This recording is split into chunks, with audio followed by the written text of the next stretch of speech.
Welcome to CAEA's e-learning seminar on getting more from your model with DesignXplorer. Before I get started with the main topic, I just want to give you a little background on who CAEA is.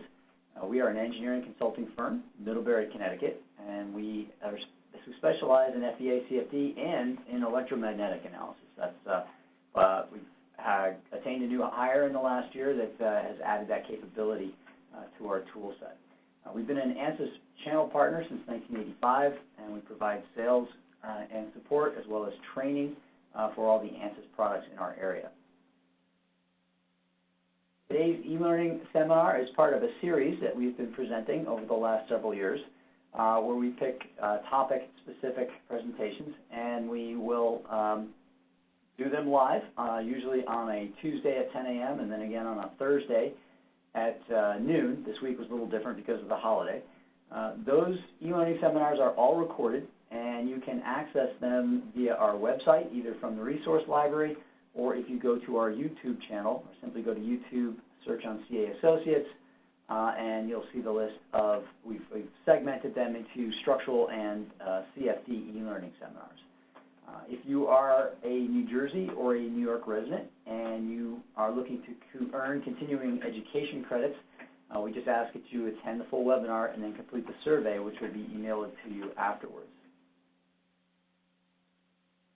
Just on our website, a few other items I'd like to point out. We have a fairly extensive resource library that contains consulting case studies, various conference and seminar presentations that we've done, any software demonstrations that we can publicly put out there, as well as useful macros and scripts. And those include not only ANSYS mechanical APDL macros, but also ACT extensions that can be used within the Workbench environment. The content's searchable. Simply go to our website at, you'll see here down on the bottom left, www.caeai.com. You can click on the Resource Library tab and search based on content. Or an even easier approach, just go to the search tab in the upper right-hand corner, type in the topic of interest, and you'll see links on our website to anything that you've selected there or searched upon.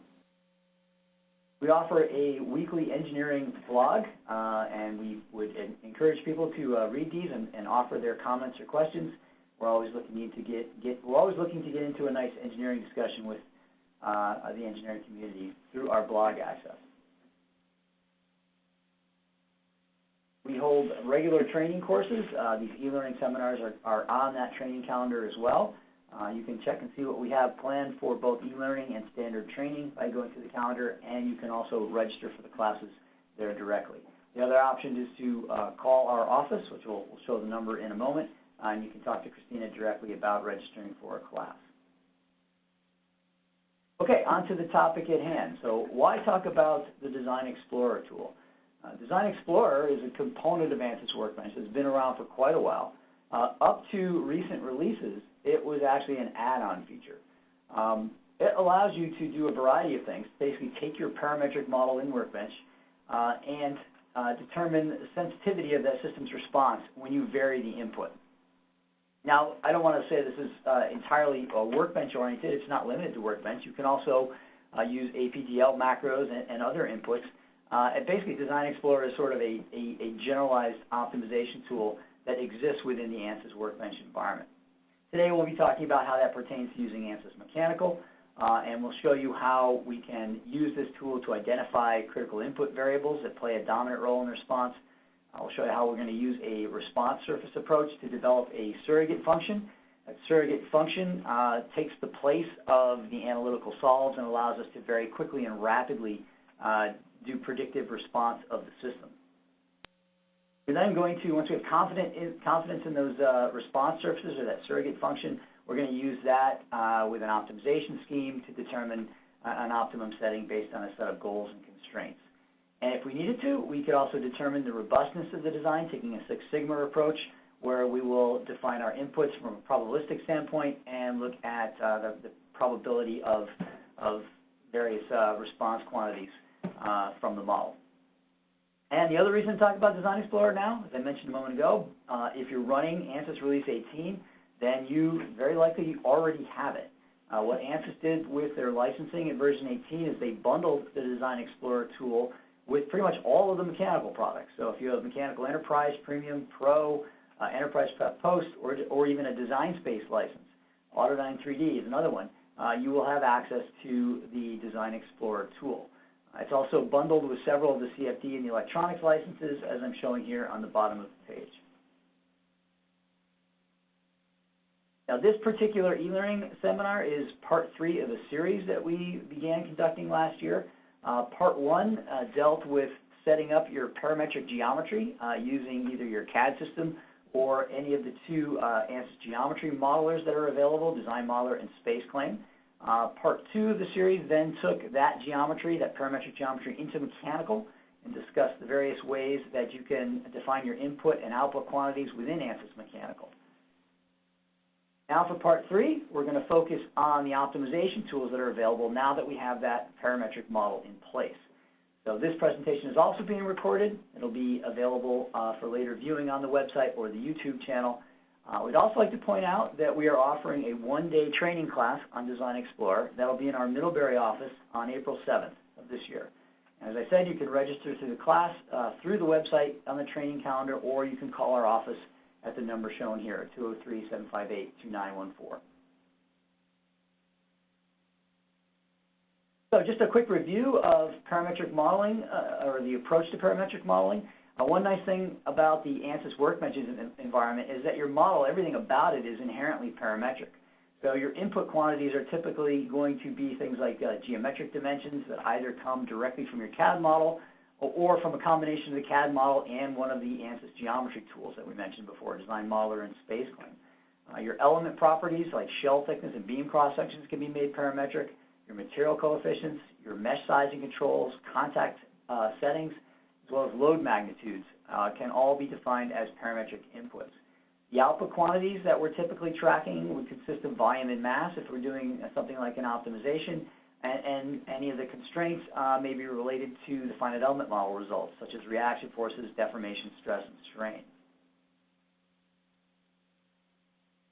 The tools within the DesignXplorer environment allow you to attack this problem from a couple of different directions. What I'm going to do now is basically go through each one of the tools that we have listed here, give you a brief overview of what these tools do, and then we will take it to our actual demonstration problem and show you how we have applied these. The first one on the list is the Direct Optimization tool. The Direct Optimization tool uses an iterative approach to try to find the optimum design based on a series of constraints that you specified.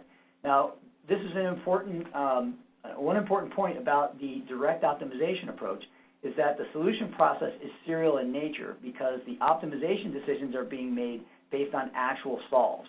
So each one of these little red dots that you see in my optimization curve on these 2 plots represents a deterministic solution of that finite element model. So you can use the Direct Optimization tool. It's fairly easy to set up and run, but it can take a little bit longer. The other issue that we have with the Direct Optimization tool is that these design points that are being generated are only being done with respect to a specific optimization goal. So if you needed to change your goal or your constraints, you would have to rerun the entire optimization from scratch. That's going to be different from the response surface approach that we're going to talk about shortly, where we can utilize that set of design point solutions multiple times for a whole host of different optimization settings. So let's say now we're going to go and head into an optimization, whether it's going to be direct or response surface. And we really don't know what our sensitivity of the output quantities are to the inputs of the system. So we need to identify what those critical inputs are, because any optimization is going to take longer if you have more input variables in the equation. So this parameter correlation tool allows you to do sort of a global path over your design space and assess the sensitivity of the output to changes in the input, okay, independently. So this is a global sensitivity measurement that we're talking about. It uses a Latin hypercube sampling to best characterize the design space and basically allows you to determine the level of correlation scatter that you have between your inputs and outputs and that global sensitivity to the response. And we'll get into this one more when we get into the demo. Once we've used the parameter correlation to determine the critical input parameters, or the important ones, we'll then go to our design of experiments section. In the DOE, we will identify the input variables that we plan to vary, and we'll pick a DOE model that will construct for us a matrix of design points, and these represent the deterministic points that need to be solved for with the actual model. Once these are determined, we'll take these, and in the next step, we will go to the response surface model, where we will generate the surrogate function from this design space. Now, one important thing, I'm going to jump back a moment to the design of experiments. One important thing to point out about this approach is that because we know what these design points look like before we've even begun the solution process, we can take advantage of the ANSYS Remote Solve Manager and our high-performance computing capabilities to solve for these design points simultaneously. This differs from the direct approach where we had to wait for a serial process to occur as it solved each individual design point in order. Now, again, with that DOE model, we know what the design points are going to look like from an input standpoint right up front. We can now distribute these to different machines and solve them as quickly as our computing capabilities and our licensing limitations allow us to use. One other thing we'd like to point out here, if you're using the Remote Solve Manager with a DOE through DesignXplorer, you can utilize an HPC parametric pack license, which essentially allows you to clone all of the licenses that are needed for the solution of a particular design point. So that would include your CAD plugin, your geometry, the mechanical solver license, and any HPC licenses that you're using for that particular design point solution. Those will all be cloned based on the number of HPC parametric licenses you have available. So moving on from our DOE, we now have a characterization of that design point in terms of points in that design space, and we're now going to use the response surface tools to then create the surrogate model that we'll use for the optimization scheme. There's a variety of different models that we can use here. Some of those models will allow us to do adaptive refinement either automatically or manually. But ANSYS at version 17 also introduced what they call the genetic aggregate response surface. The genetic aggregate response surface basically goes through each of the other response surface options that you have and the options that are built into that, such as the second order polynomial, the Kriging, the non-parametric regression, and tries to find the best possible fit as a summation of all these different response surfaces and options available. So it basically sweeps through all their surfaces, all the options, finds the best goodness of fit that it can, and constructs this composite model of that. That's essentially what that aggregate model does for you. So it takes a little bit longer to generate that, but it saves you a lot of time having to explore for yourself what those various options are and what effect they have on the response surface. Now, another important thing to point out about the response surface approach, once we have the DOE solution, we can generate as many different types of response surfaces as we want from that. We're not limited to one response per modeling environment. So you can start with the genetic aggregation. You can go back and you can create your own response surfaces from that using the other options and compare and contrast and decide for yourself which one you feel has the best fit, and because that goodness of fit is going to be a measure of the predictive quality of that surrogate model. Now, once we have our surrogate model in place, we'll then use an optimization scheme. There's a variety of options that are available there to find some constraints and some goals, and we will try to find the optimum point or the best fit to that based on that response surface. Once we have done that, the DesignXplorer environment will offer up a few candidate designs, and we select from that list of candidates the one that we feel best fits those optimization goals that we've set.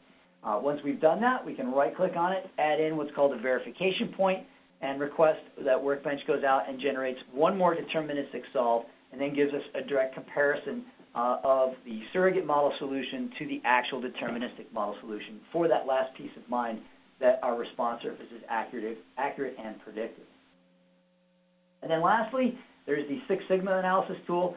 It follows a very similar approach to what we would do with the response surface optimization. The main difference is that we are defining the input variations from a probabilistic standpoint. So there are 7 or 8 different probabilistic models that you can use based on the type of input that you have, and then the response to that will also be displayed in terms of a probabilistic distribution, and from that you can extrapolate or pull out the sigma level for your various constraints. So this is typically used in a Six Sigma analysis. This is also used in conjunction with the response surface optimization for other variables that weren't originally included in the design of experiments. The design of experiments includes solely deterministic inputs.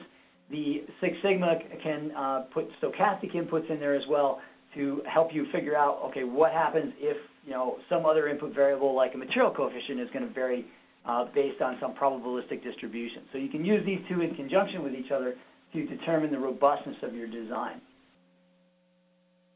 Okay, so that's a quick overview of those tools. Now let's take that through, or basically walk that through our sample problem here.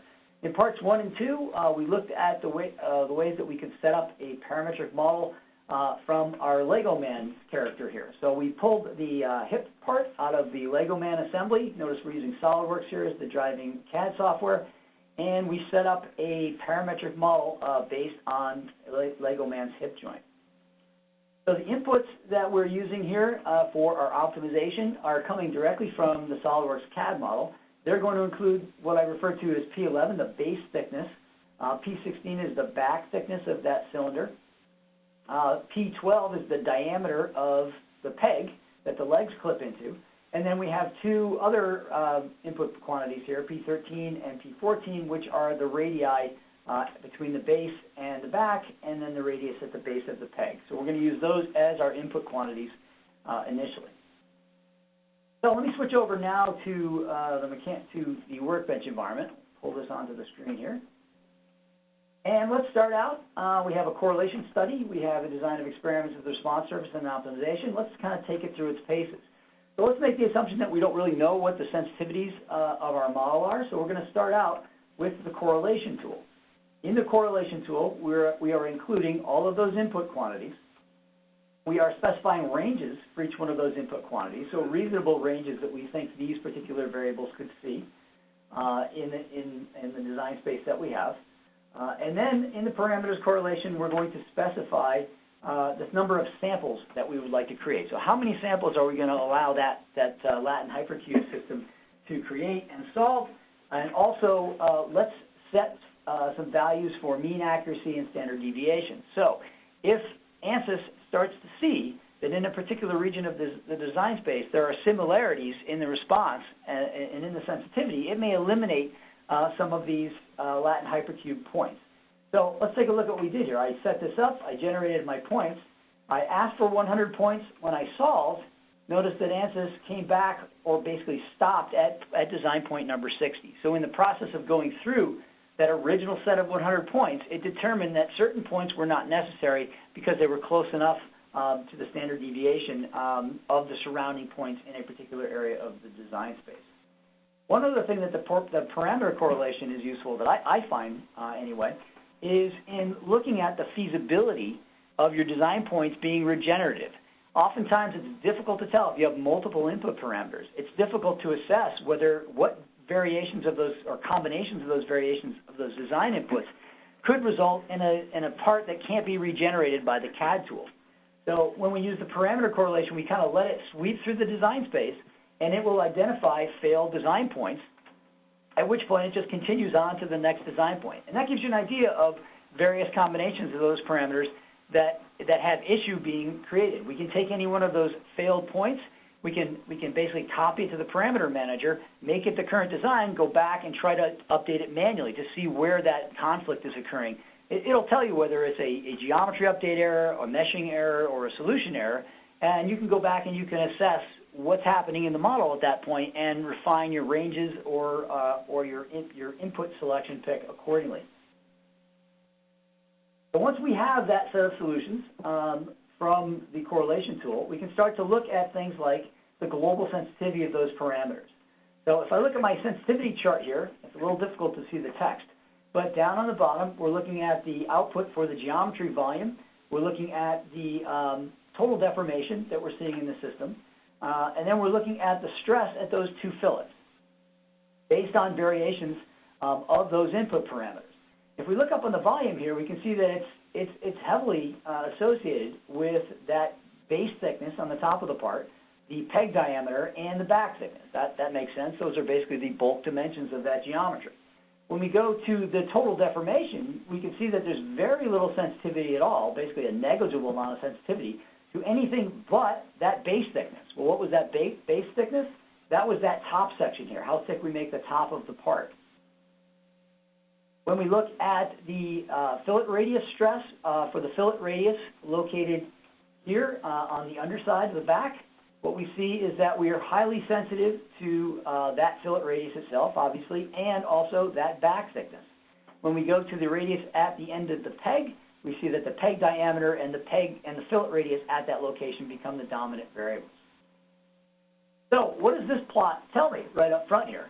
The only place that I see any sensitivity level to the response of that back thickness, this blue column, is in the volume itself. The actual result quantities of deformation and stress are completely independent of that, or for the most part, they're completely insensitive to any of the changes.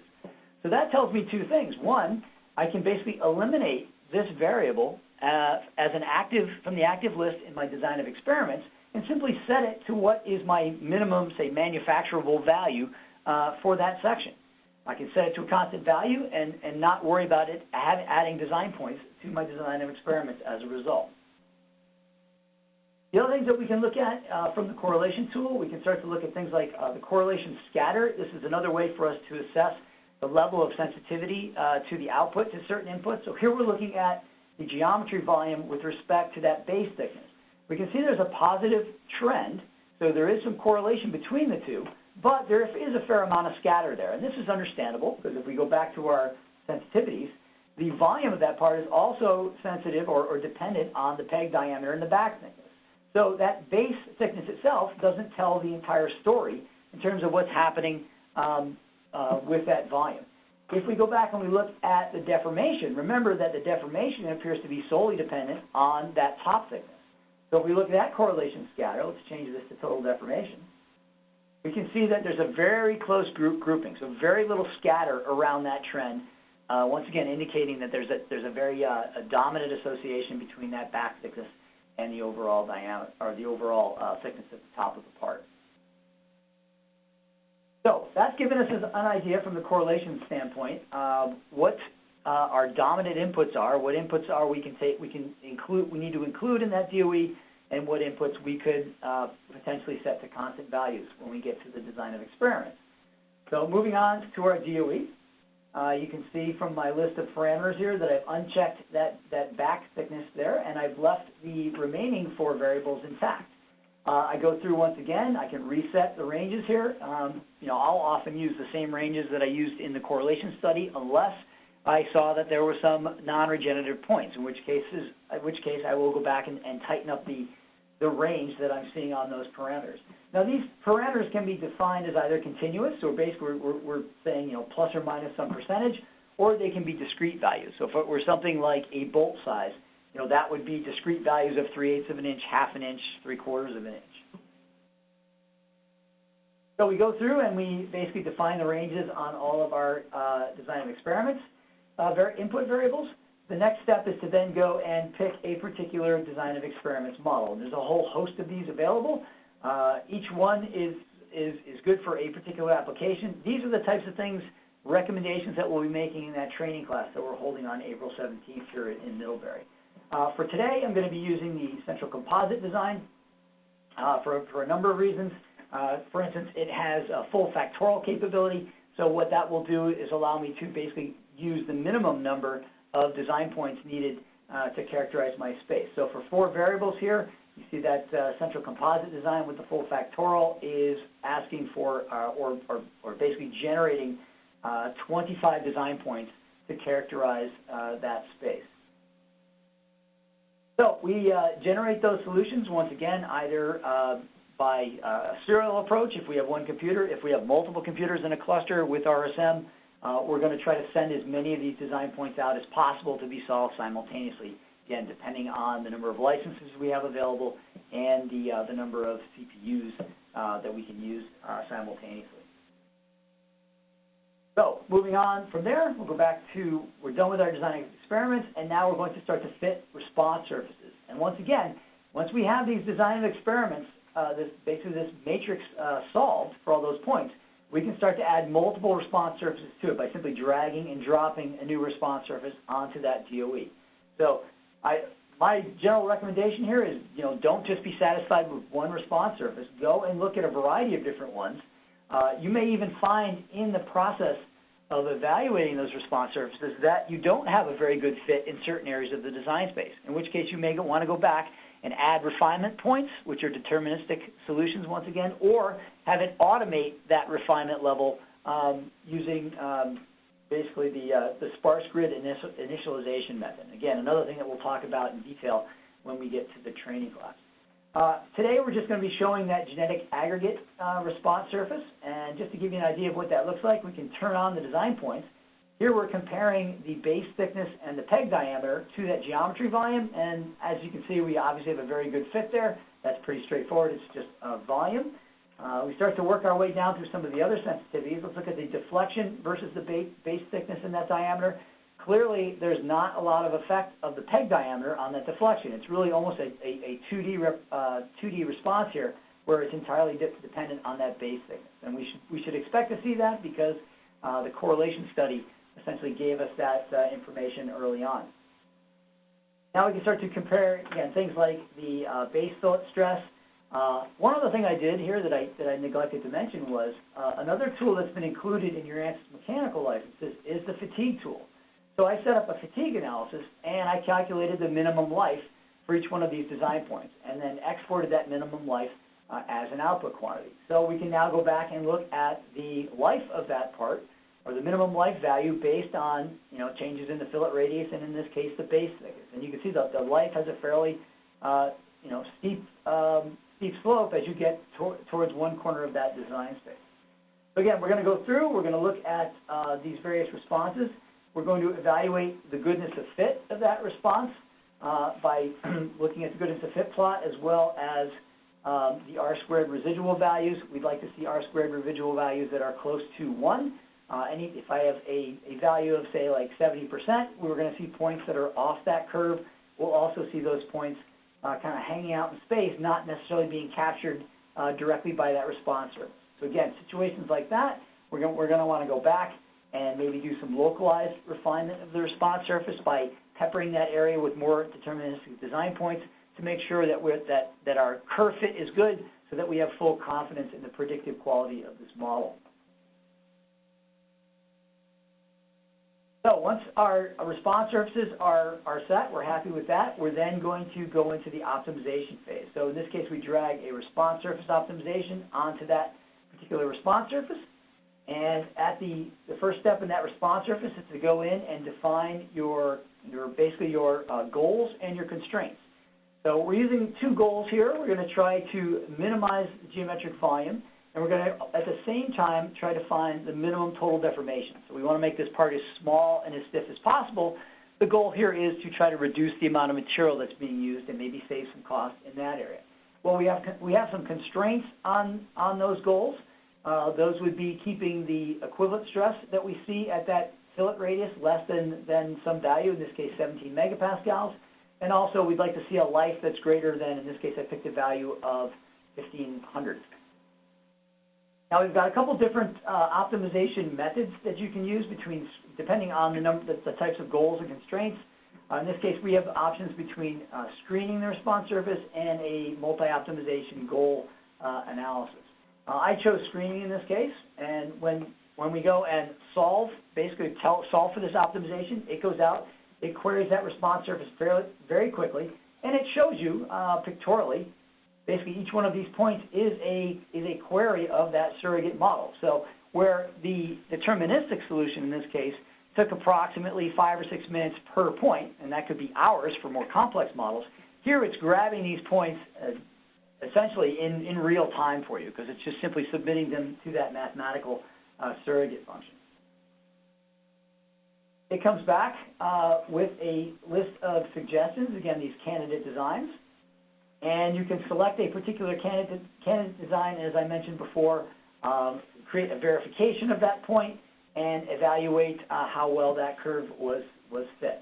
But again, the important thing to keep in mind here with this particular optimization scheme is that you can utilize these design points multiple times. And this is a direct difference from what we see in the direct optimization scheme where we can only run that optimization set for each goal. And if we have to change those goals or those constraints, we have to rerun all of those design points. Here I could go back and say, well, all right, well, maybe my upper bound of 17 megapascals is a little bit high. I can change that to, say, 21 megapascals and simply update, basically have it go out. Right now I'm rerunning that optimization, having it go out and query that design service, and it'll come back very quickly, as you can see, with a different set of results and a different set of goals. And it dramatically reduced my volume in that case. I don't know if you noticed before, but it was 195 millimeters cubed. Now it's dropped down to 192. So that's the whole benefit here of using the response surface approach. We can set up multiple optimizations, and we can vary those optimizations and essentially run them in real time because we're not relying on actual deterministic solves to find that optimum point. We're doing it based on these surrogate models that we developed through the response surface approach. So let me switch back to my presentation here, and let's go down to the bottom and see how we made out with this model. So when we compare our original design that I started with an optimized design that we pulled out, we see we have a volume reduction of about 2.7% on the hip. Well, doesn't sound like much, but let's hold off on that for a second. We'll notice that the change in the maximum deflection is about the same as what we saw previously, but our peak stress is reduced by about 33%. And that comes from the fact that we are increasing that fillet radius, but we're finding other ways to minimize the volume while maximizing the thickness of that top base. Before, the part was a lot more chunky and a lot bulkier. What we did here was we slimmed down the other variables that were not playing a major role and made that top thickness as thick as possible. That was determined to be an optimum point. When we look at the fatigue life, the original minimum number of cycles predicted was about 156. But what we've done is increase that, based on that stress reduction, to over 500,000 cycles. So essentially infinite life, I would think, for a Lego man character. So let's get back to that 2.7% volume reduction. I mean, that doesn't sound like a whole lot. This is a little tiny piece of plastic. But I went online and I did a little research on Lego, and it turns out that they sold 725 million of these minifigures in 2015 alone. So when you take that cost savings based on that 2.7% volume reduction and you multiply that times 725 million, and you multiply that times the number of years they've been selling this Lego man, the cost savings start to add up fairly quickly. Now, that's just one part of the Lego man. What if we were to then go back and try to optimize Lego man's legs and Lego man's arms and Lego man's torso? We might start to see that cost savings based on that volume starts to increase fairly rapidly. So at that point, I'm going to stop sharing my monitor here, and we'll turn it over to questions. We're right about the 35-minute mark. Christina, do you see anything in the queue?